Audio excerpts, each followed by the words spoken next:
ধন্যবাদ। এটা আসলে খুব জেনারিক এক্সপেকটেশন আর কি। ব্যাপারটা এরকম না যে প্রচুর অনৈক্য আছে এবং প্রচুর সংকট তৈরি হচ্ছে অথবা আশঙ্কিত হওয়ার মতো দেশের সিচুয়েশন খুব খারাপ, ব্যাপারটা তা না।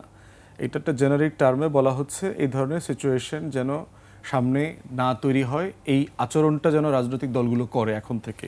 ব্যাপারটা এই সেন্সে পড়তে হবে আর কি। বাংলাদেশে আমরা গত ১৬ বছরের ফ্যাসিবাদী আমলে যেই বাস্তবতার ভিতরে বাস করেছি, সেখানে আমরা সবাই সিঙ্গুলার ওপিনিয়নে অভ্যস্ত যে শেখ হাসিনা কি বলছে। এই জন্য দেখবেন যে রোড অ্যাক্সিডেন্টে একটা বাচ্চা মারা গেছে, বাবা বলছে শেখ হাসিনার কাছে বিচার চাই। আগুনে পুড়ে পুরান ঢাকাতে একটা কেমিক্যাল ফ্যাক্টরিতে মানুষ মারা গেছে, মানুষ শেখ হাসিনার কাছে বিচার চাচ্ছে। একটা জমিদারি বন্দোবস্ত ছিল এখানে, রাজা রানীর দেশ শাসন চলছে।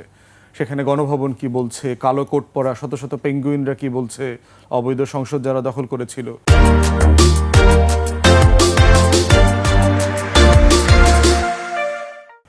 তো ডেমোক্রেসির একটা যে বৈশিষ্ট্য আছে যে আমি ১০০ জন রাজনৈতিক নেতা কর্মী ১০০টা মতামত দিতে পারবে, এর ভিতরে কোনো সমস্যা নাই।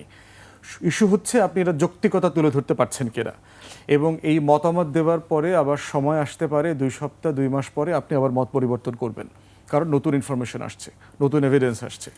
তো এই যখন ভিন্ন মত হয় কোনো বিষয় নিয়ে, অথবা একই দলের ১০ জন নেতা ১০ রকম বক্তব্য দিচ্ছে, অথবা একই দলের ২ জন নেতা ২ রকম বক্তব্য দিচ্ছে, অথবা ২টা ফ্যাসিবাদ বিরোধী রাজনৈতিক দলের নেতাকর্মীরা ২ রকম মন্তব্য করছে, তখন মনে হচ্ছে যে এই মনে হয় সংকট তৈরি হয়ে গেল, এই মনে হয় দেশ